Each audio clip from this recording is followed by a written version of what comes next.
είμαστε κυρίες και κύριοι, επιστρέψαμε για να φτιάξουμε σαπούνια χειροποίητα με υλικά πολύ αγνά.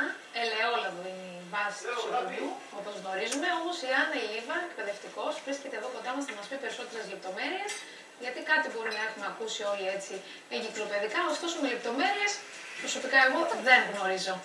Άννα μου, καλώς ήρθες. Καλώς σας βρήκα. Σε ευχαριστώ θερμά. Ευχαριστώ και εγώ που με καλέσατε. Ευχαριστώ πολύ. Καλά. Αφορμή στάθηκε ένα σαπούνι που μου έστειλες, το οποίο ήταν υπέροχο. Αρωματικό όσο δεν πάει άλλο, κανέλα με γάλα. Ναι. Ήταν Γάλα και... κατσίκας. Γάλα κατσίκας, Γάλα κατσίκας, φρέσκο. Εδώ το βλέπω. Ναι. Έχουμε κι άλλο τέτοιο εδώ, ναι. Και μυρίζει φανταστικά.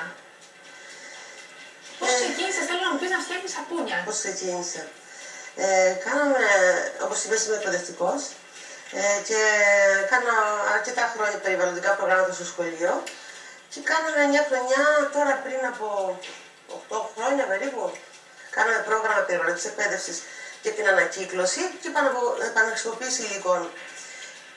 Είχα χωρίσει τα παιδιά σε ομάδες, βρήκαμε τι να κάνουμε για όλα τα υλικά, πώς να τα αξιοποιούμε, την κομποστοποίηση, την ανακύκλωση, αλλά το λάδι δεν ξέραμε τι να το κάνουμε. Δηλαδή εννοείς τηγανόλαδο. Τηγανόλαδο που ρίχνουμε στο νεροχύτη και διαβάζαμε. Καθώς το ρίχνουμε στο νεροχύτη, είναι ευκαιρία αυτό να το πω. Ναι, δεν κάνει να ρίχνουμε το ελαιόλαδο στο νεροχύτη. Μπορούμε να το συλλέγουμε σε ένα μπουκάλι και υπάρχουν χώροι που μπορούμε να το δώσουμε στη συνέχεια. Διότι προκαλεί πολύ μεγάλη ρήπανση. Ένα λίτρο για να καταλάβεις τη ζημιά που μπορεί να κάνει, 1 λίτρο λάδι χρησιμοποιημένο θα μολύνει 1.000.000 λίτρα νερό. Όσο νερό χρειάζεται ένας άνθρωπος για 14 χρόνια. Δηλαδή φανταστείτε όμως... Και δεν είναι μόνο αυτό, αλλά και στο χώμα που το ρίχνουν, κάποιος μπορεί να το ρίξει στο χώμα, πάλι θα πάει στον υδροφόρο ορίζοντα. Είναι τεράστιο λάθος. Μην ακούμε λάδι και λέμε «Α, λάδι είναι, δεν μολύνει». Κάνει πολύ μεγάλη ζημιά το λάδι, κυρίες και κύριοι. Όταν το απορρίπτουμε, μπορούμε να το βάζουμε σε ένα μπουκάλι και να το δίνουμε σε χώρους για επαναχρησιμοποίηση. Μην το ρίχνετε στο νεροχύτη, είναι πολύ μεγάλο λάθος. Μπορούμε όμως να κάνουμε και σαπούνι. Και σαπούνι. Λοιπόν, δεν είναι μόνο ότι θα χρησιμοποιήσουμε το λάδι και δεν ρηπαίνουμε τη θάλασσα ή το περιβάλλον. Αλλά το χρησιμοποιούμε να φτιάξουμε κάτι άλλο. Ακριβώς, κάνουμε επαναχρησιμοποίηση, φτιάχνουμε το σαπούνι και τι. Το σαπούνι φτιάχνεται από φυσικές πρώτες ύλες. Λάδι και καυστική σόδα, δεν θέλει κάτι άλλο. Αυτά τα δύο. Άρα, αφού είναι από φυσικές πρώτες ύλες, είναι πολύ φιλικό στο περιβάλλον.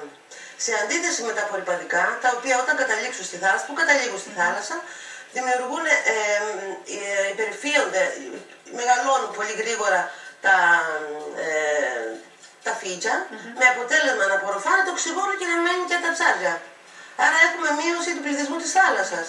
Του ζωντανού οργανισμού, δηλαδή κάνει πάλι αλυσίδα όλα, αλυσίδα τα προβλήματα.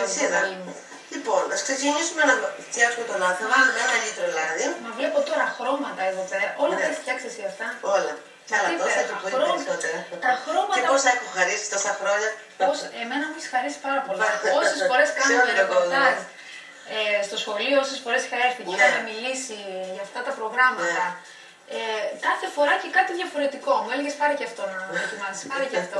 Και τα οποία θα πρέπει να πούμε τα σαπούνια, Άννα, έχουν πάρα πολλές χρήσεις. Ακριβώς. Μπορούμε να το τρίψουμε και να το βάλουμε σε ένα σακουλάκι, να το βάλουμε στο πλυντήριο. Ή να το βάλουμε στην τουλάπα. Να αρωματίσουμε την τουλάπα μας. Μπορεί να τα ρεώσουμε με νερό ζεστό και να κάνουμε υγρό. Να το χρησιμοποιούμε στο μπάνιο. Πες πώς το κάνουμε. Ναι, 5-1, δηλαδή βάζουμε 5 λίτρα νερό, 5 μέρη νερό, 1 μέρος σαπούνι τριμμένο. Το αφήνουμε στο ζεστό νερό, την επόμενη μέρα, ακριβώς, την επόμενη μέρα το χτυπάμε και είναι έτοιμο. Είναι κρεμοσάπινο. Βέβαια. Πολύ ωραία. Στα πιάτα μου τέτοιο χρησιμοποιώ, στο νηπτήρα τέτοιο. Τώρα υπάρχει και ένα άλλο υγρό σαπούνι που το φτιάχνω τώρα καινούριο, είναι αυτό με καυστικό κάλι, γιατί το έχει με καυστική σόδα. Το κάλι κάνουμε το υγρό, που είναι κατευθείαν υγρό και χρησιμοποιείται αμέσως, ενώ αυτό πρέπει να περάσουν 2 μήνες για να οριμάσει. 2 μήνες το αφήνουμε να οριμάζει και μετά το χρησιμοποιούμε. Το χρώμα πώς το πετυχαίνεις? Ναι, είναι χρώμα ζαχαροπλαστικές. Είναι ένα χρώμα νερού που τρώμε, δεν είναι δηλαδή κάτι χημικό, πάλι φυσικό. Να πούμε ότι το φυσικό χρώμα του σαπουνιού είναι αυτό. Άσπρο. Ναι, το συνηθισμένο χρώμα Το πράσινο που φτιάχνουν στα εργοστάσια πάλι γίνεται με κάποιο όπως το φτιάχνω και εγώ, όπως εδώ. Αλλά στα εργοστάσια χρησιμοποιούν όχι λάδι φρέσκο, χρησιμοποιούν λάδι πυρηνόλαδο. Το πυρηνόλαδο θα μας δώσει πράσινο. Το φυσικό χρώμα είναι αυτό. Αυτό είναι το φυσικό χρώμα, αυτό ναι. Αυτό ειδικά εδώ πέρα που έχει και χαμομήλι, αυτό είναι με αφέψιμα χαμομήλιου. Τέλεια. Για πάμε γιατί δεν θα προλάβουμε. Ναι, λοιπόν. Ναι, δεν πειράζει. Θα βάλουμε το λάδι λοιπόν. Το οποίο έχουμε συζήσει βέβαια αφού έχουμε πάρει τα απόβαρο στο μπουκάλι. Αυτό τώρα είναι λάδι. Τηγανόλαδο. Όχι, δεν είναι τηγανόλαδο, είναι λάδι παλιό. Το οποίο επειδή είναι παλιό έχει μυρίσει. Μπορούμε να χρησιμοποιήσουμε και τηγανόλαδο, φετσόλαδο. Εξάλλου να πω κάτι. Οι παλιοί άνθρωποι που έφτιαχναν το λάδι, η γιαγιά μου, μου έκανε λάδι και η μαμά μου έκανε λάδι και οι θείες μου. Το λάδι που φτιάχναμε, το σαπούνι που κάναμε, δεν το κάναμε το λάδι πρόγραμμα, γιατί δεν είχε πολύ λάδι. Τότε ήταν λίγο το λάδι. Το φτιάχναμε με το φετσόλαδο και το τηγανόλαδο. Όμως αν έχουμε και περσινό λάδι, ας πούμε, δεν θέλουμε να το χρησιμοποιήσουμε, μας έχει μείνει λίγο. Η μούργα, το φετσόλαδο που λένε που μένει στον πάτο του βαρελιού, σπιροφρό κάνει το καλύτερο σαπούνι. Ναι, τέλειο. Γιατί έχει πολλά τριγλιτσερίδια. Το σαπούνι πώς γίνεται. Αυτό είναι λάδι, έχει τριγλιτσερίδια. Θα βάλουμε καυστική σόδα που είναι διοξείδιο του νατρίου, αυτά ενώνονται και το παράγωγό τους είναι γλυκερίνη και παλμητικό νάτριο, τώρα, που είναι το σαπούνι. Αυτά που λες τώρα εσύ δεν τα καταλαβαίνει πολύ ο κόσμος. Να σου πω όμως ότι αυτό εδώ που θα φτιάξουμε, ακριβώς αυτό που θα φτιάξουμε είναι πλήρως με γλυκερίνη. Δεν αφαιρεί τη γλυκερίνη. Λοιπόν, να πω ότι εδώ είναι νερό της βροχής. Το μαζεύουμε με μια λεκάνη όταν βρέχει, δεν είναι τίποτα. Μπορούμε όμως αντί. Επιβάλλεται να είναι νερό της βροχής. Απεσταγμένο νερό. Απλά εγώ βάζω νερό της βροχής επειδή είναι πιο καθαρό, δεν έχει άλατα, είναι πιο φυσικό. Ακόμα πιο φυσικό από το απεσταγμένο. Βάζουμε λοιπόν το νερό που έχουμε ή μπορούμε να χρησιμοποιήσουμε αφέψιμα. Δηλαδή βράζω χαμομήλι, φασκόμηλο, ό,τι θέλω, ευκάλυπτο, ό,τι σκεφτεί ο καθένας να βράσει. Το αφήνεις να κρυώσει το νερό σου και αφού έχει κρυώσει το νερό, εδώ θα σας κάνω μια αναπαράσταση γιατί εγώ έχω ήδη διαλύσει την καυστική σόδα. Εδώ την έχω διαλύσει γιατί η καυστική σόδα. Τη διαλύσει από την προηγούμενη μέρα. 2 ώρες, 3 να κρυώσει. Ναι, να έχει κρυώσει. Να έχει κρυώσει, να είναι στη θερμοκρασία περιβάλλοντος και το μείγμα μας και το λάδι.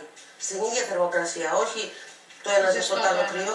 Απλά εδώ, ας πούμε, άμα βάλω νερό τώρα εγώ, θα σας δείξω, πες ότι έχει νερό εδώ μέσα, αυτό είναι αλάτι, κάνω προσομοίωση ότι θα πρέπει να ρίξουμε πάντα την καυστική σόδα μέσα στο νερό.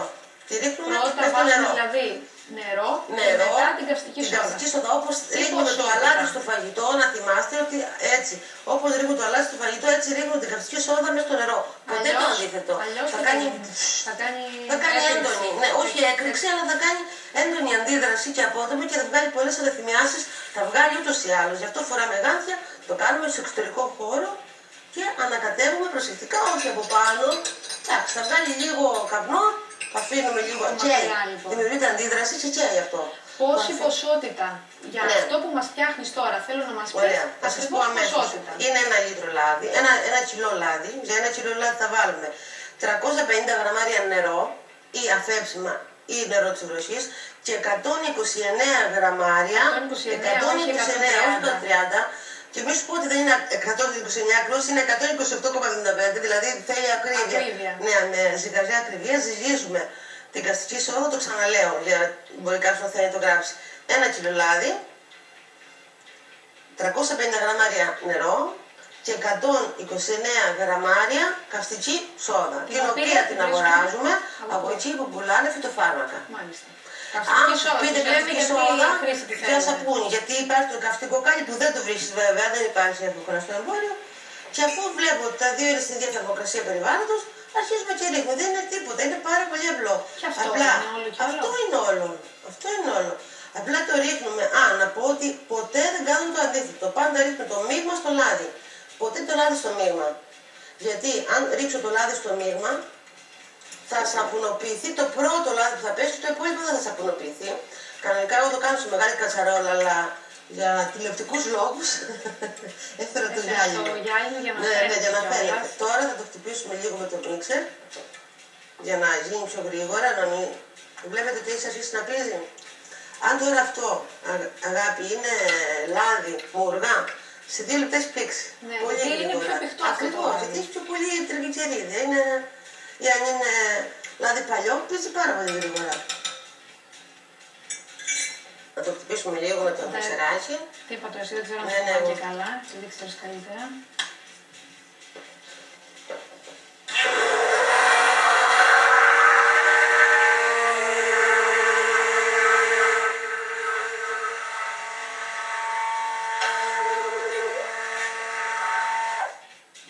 Έπιξε. Το βλέπεις ότι έχει πήξει.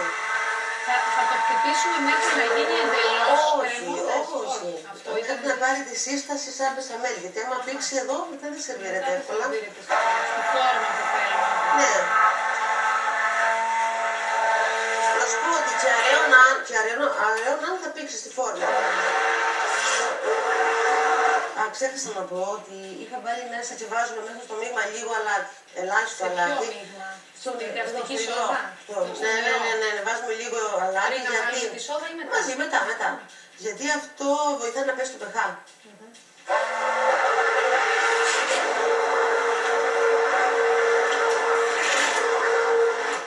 Και αυτά, αγάπη, τα μοναχή μου γι' αυτό λέω το σαπούνι της Άννας, είναι δικό μου, δεν μου μαθητής, από εμπειρία περισσότερο. Λοιπόν, Τώρα είναι έτοιμο δηλαδή. ναι, Μα απλά θα βάζουμε τόσο τώρα εύκολο. θα βάλω. Τόσο εύκολο, τόσο εύκολο. Τώρα πώς θα το αρωματίσουμε, γιατί έχει Ναι. μια... Βάζεις... Βάζω αρωματικό λάδι. Λάδι. Υπάρχουν και τα Εθέριο εθέρια, έλαιο. όχι, είναι αρωματικό λάδι. Υπάρχουν τα εθέρια έλαια, τα οποία είναι πάρα πολύ ακριβά. Αυτό είναι πιο οικονομικό και είναι αρωματικό λάδι. Μπορούμε όμως να βάλουμε και εθέριο έλαιο μέσα. Μπορούμε να βάλουμε και εθέριο έλαιο, μπορούμε να μην βάλουμε και τίποτα. Μπορούμε Λεβάντα είναι αυτό. Ναι, αυτό είναι λεβάντα. Μπορούμε να βάλουμε και τίποτα. Μπορούμε να βάλουμε μόνο τα βότανα.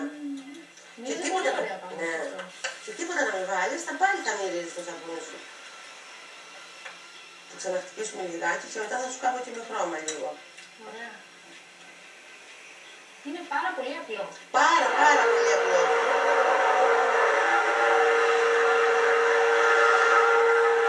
Βάλε ακόμα λίγο άρωμα. Βάλε. Και όλο να το βάλεις δεν πειράζει. Βάλε, γύρισε το. Βάλε. Ωραία.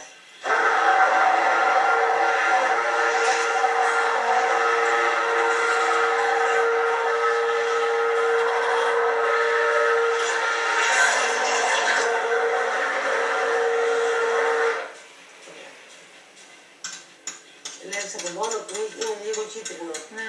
Όταν στεγνώσει γίνεται άσχημα.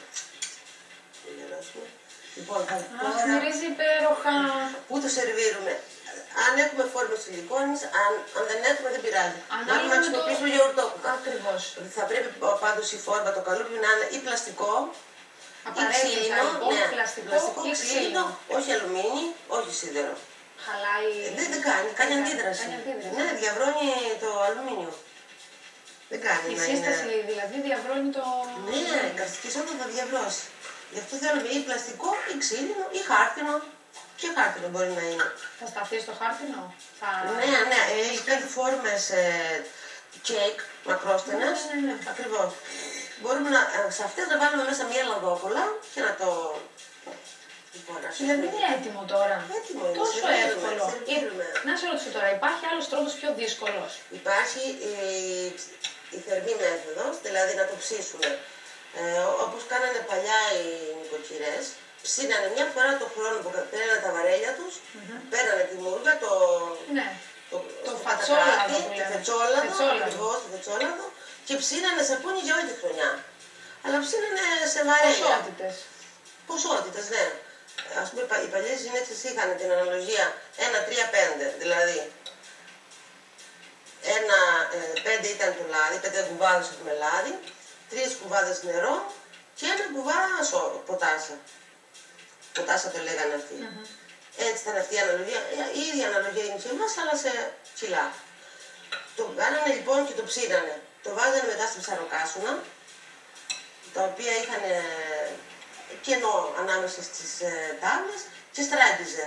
Αυτό το σαπούνι όταν το ψήσεις, μόλις στεγνώσει το χρησιμοποιείς. Γιατί έχει γίνει όλη η αντίδραση, έχει ολοκληρωθεί η αντίδραση. Δεν είναι όπως αυτό που πρέπει να το αφήσεις να ολοκληρωθεί η σαπουνοποίηση πλήρως και περνάνε 2 μήνες να το χρησιμοποιήσεις. Και όταν τελειώσει η σαπουνοποίηση μετά από 2 μήνες, στην πάνω μεριά βλέπουμε ότι έχει μια άσπρη πάχνη το σαπούνι. Αυτό σημαίνει ότι έχει τελειώσει η σαπουνοποίηση. Κάτσε να το σκουπίσουμε λίγο. Σαν κρέμα είναι. Είδες, Σαν κρέμα. λες τώρα θα τη φάω. Θα φάω λιγάκι. Είναι πολύ όμορφο. Και να σου πω είναι πάρα πολύ εύκολο. Πάρα πολύ εύκολο. Εγώ νομίζω ότι είναι μια διαδικασία που θέλει χρόνο, που θέλει έτσι. Καθόλου δύσκολη, πολύ εύκολη διαδικασία. Ότι έχει τέλος πάντων ένα βαθμό δυσκολίας, όμως διαπιστώνω ότι είναι πάρα πολύ εύκολο. Όχι, και μπορούμε να το κάνουμε όλοι, να μην αγοράζουμε προϊόντα και όχι για λόγους οικονομίας μόνο τώρα που είναι και κρίση, αλλά και για λόγους υγείας. Για λόγους υγείας και προστασία του περιβάλλοντος. Αυτό τι χρώμα είναι? Αυτό είναι, υποτίθεται ότι είναι κόκκινο, αλλά δεν ξέρω τι να βγάλει. Είναι η πρώτη φορά που Είναι χρησιμοποιείς ροζ. όχι, το έχω χρησιμοποιήσει, αλλά με το σαπούνι δεν θα σου βγάλει ποτέ το χρώμα ακριβώς, γιατί επηρεάζεται από το χρώμα του λαδιού, από τη σόδα, την καυτικία, και δεν σου βγάζει ποτέ ακριβώς το χρώμα. Εντάξει, θα βγει κόκκινο αυτό, αλλά είναι προς το ροζ περισσότερο. Κάτσε λίγο να το ξαναχτυπήσουμε τώρα.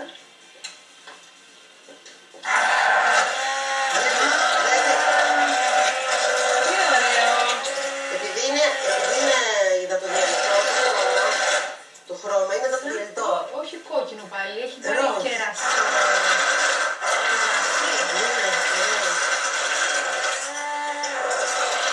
Είναι λίγη ποσότητα.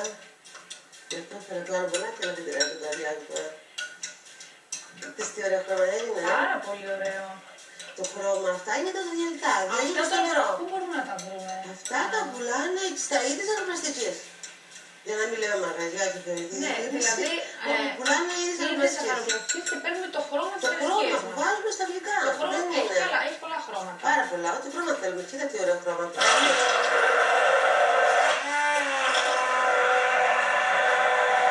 και πρέπει να βάλω σε όλες τις καρδούλες τέτοια. Δεν πειράζει. Λόγω του Βαλεντίνου. Δεν πειράζει. Εγώ θέλω να μου πεις αν τα παιδιά Α, τα παιδιά. πώς αντιλαμβάνονται Τα την όλη παιδιά διαδικασία. από οι μαθητές. Οι μαθητές. Ναι.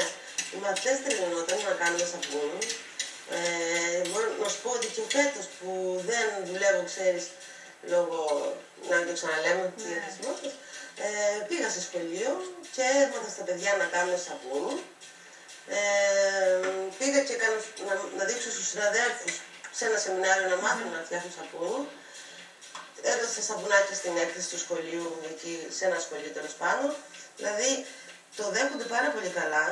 Θέλουν να κάνουν, μαθητές και μαθήτριές μου ακόμα με ρωτάνε ή από το Facebook τηλέφωνο, κυρία, θυμίστε μου πώς κάνετε σαπούνι. Τις αναλογίες, Ναι, γιατί φτιάχναμε παιδιά κάθε χρόνο. Το θυμάμαι. Ναι. Και είχε το κάθε παιδί σαπουνάκι του.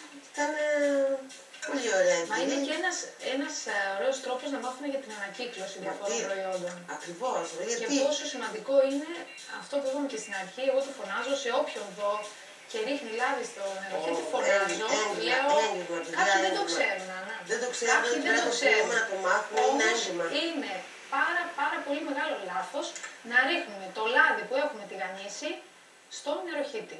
Είναι ό,τι χειρότερο για το περιβάλλον. Ό,τι χειρότερο, γιατί είπαν ότι είναι διπλό το κακό. Και μετά λέει η θάλασσα δεν έχει ψάρια. Πώς θα έχει θάλασσα ψάρια, αφού πρώτον αναπτύσσονται από τα δικά μας απόβλητα και τα απορρυπαντικά, αναπτύσσονται τα φύκια πάρα πολύ γρήγορα και δεν αφήνουν οξυγόνο για τα ψάρια. Και απ' την άλλη, το λάδι δημιουργεί μια γυαλώδη επιφάνεια στη θάλασσα. Πώς θα περάσει το οξυγόνο για να αναπνέουν τα ψάρια? Αυτό δεν Τεράστιο λάθος, τεράστιο λάθος. Δυστυχώς όμως πάρα πολλοί κόσμος το κάνει ή δεν το ξέρουν. Γιατί δεν το ξέρουν. Ή το ξέρουν και δεν τους ενδιαφέρει. Να σου πω, Κάποιους δεν τους ενδιαφέρει. τα παλιά χρόνια οι άνθρωποι έδιναν το λάδι αυτό στα ζώα τους, στις κότες, στα ζώα. Τώρα εντάξει, όσοι έχουν καλά κάνουν. Εγώ θυμάμαι που περνούσε από το χωριό κάποιος ο οποίος μάζευε αυτό το λάδι και οι γυναίκες το μάζευαν για να το δώσουν σαν κάτι και να πάρουν αντίστοιχα σαπούνια. Ναι. Δηλαδή αυτός έδινε σαπούνι, οι γυναίκες έδιναν το λάδι και γίνονταν έτσι μια ανταλλαγή. Πάλι ανακύκλωση. Πολύ καλό αυτό. Μην ξεχνάς ότι η σαπουνοπία είχε αναπτύχει πάρα πολύ στην Ελλάδα. Είχαμε σε πολλά μέρη και εδώ στο Ηράκλειο βέβαια είχαμε το Αθηνά το εργοστάσιο, αλλά και σε όλη την Ελλάδα υπήρχαν πολλές σαπουνοπιομηχανίες σαπουνάδες.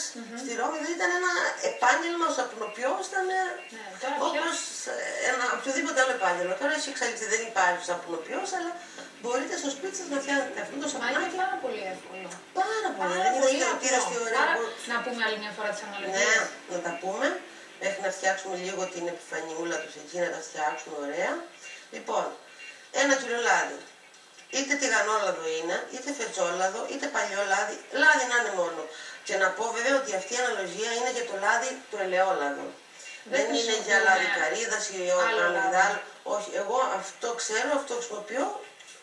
Δεν ξέρω να πω κάτι άλλο. Για το λάδι λέω εγώ του τσελιά. Το ελαιόλαδο. Ακριβώς. Αυτό το λάδι βάζουμε 1 κιλό λάδι, 350 γραμμάρια υγρό νερό, το οποίο μπορεί να είναι είτε της βροχής, είτε απεσταγμένο, είτε να είναι αφέψιμο βοτάνο. Εγώ έχω κάνει, ας πούμε, με χυμό πορτοκάλι. Να σου δείξω το χυμό πορτοκάλι. Έχω εδώ ένα που έχω φτιάξει με χυμό πορτοκάλι. Αυτό είναι χυμό πορτοκάλι. Και χυμό πορτοκάλι. Αντικατέστησα ένα μέρος νερού με χυμό πορτοκάλι. Μπορεί να βάλεις φρούτα. Αυτή η κόκκι που έχει μέσα. Αυτή η κόκκι είναι αρρώσπορος. Είναι αρρώσπορος, δεν σε πιστεύω. Ό,τι σκεφτείς μπορεί να κάνει σαπούνι. Έχω σπάσει λιναρόσπορο και έβαλα. Τον έχει σπάσει στο μίξερ. Ναι, στο μίξερ, ναι. Αυτό εδώ, ας πούμε, είναι με γάλα και κανέλα. Όχι γάλα, συγγνώμη, πορτοκάλι έλεγα να πω. Με πορτοκάλι, πορτοκάλι. Δηλαδή έχω στύψει πορτοκάλι και έχω βάλει.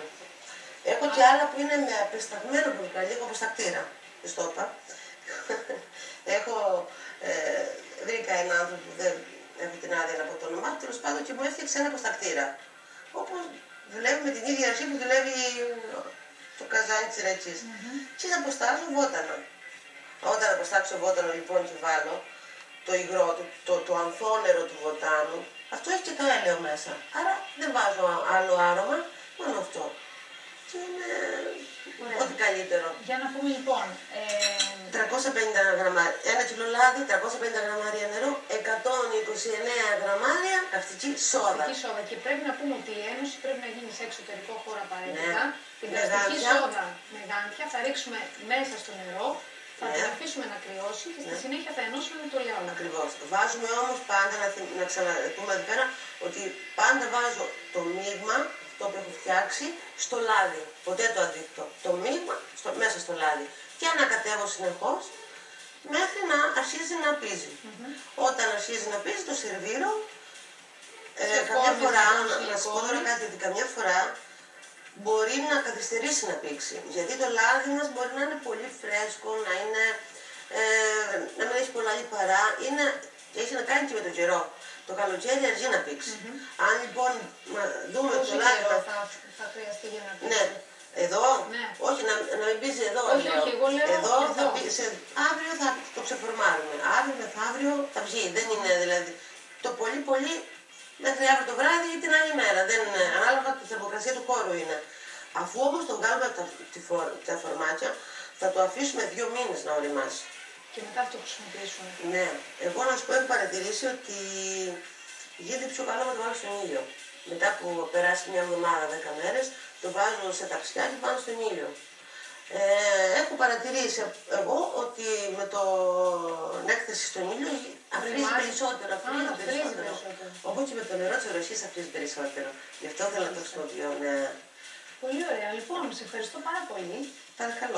Ήταν κάτι πολύ εύκολο, νομίζω. Είδες τι εύκολο που είναι. Μα εγώ γι' αυτό λέω, είναι πάρα πολύ εύκολο. Όλοι πώς το κάνει, μα είναι τόσο πολύ εύκολο. Δεν είναι τίποτα επιστήμη. Απλά θέλει να το δεις μια φορά. Και θέλει λίγο προσοχή εκεί στο να κάνουμε με την μόνο αυτό σόδα. θα πρέπει να είναι να το. Έξω, μακριά από παιδιά, να μην το εξπνεύσουμε. Και να πω και όλη την ώρα γάντια, γιατί αν πάει λίγο στο χέρι μας μπορεί να μας κάψει. Αν πάει η καυτική σόδα στο χέρι μας και μας κάψει, αμέσως θα τρέξουμε να το ξεπλύνουμε, να μην μας κάνει έγγραμμα. Γιατί μπορεί, αν μείνει πολύ ώρα, μπορεί να σου κάνει και τρύπα στο χέρι. Αυτά. Πολύ ωραία. Σε ευχαριστώ πολύ, Άννα. Να είσαι καλά. Ευχαριστώ. Και εγώ ευχαριστώ. Διαφημίσεις, κυρίες και κύριοι. Επιστρέφουμε σε πολύ λίγα λεπτά. Η Ειρήνη Σταμπολάκη θα είναι κοντά μας, σύμβουλος ψυχικής υγείας, για να συζητήσουμε, για να ακούσουμε συμβουλές για το πώς θα γίνουμε καλύτεροι γονείς. Σε πολύ λίγα λεπτά θα είμαστε μαζί της.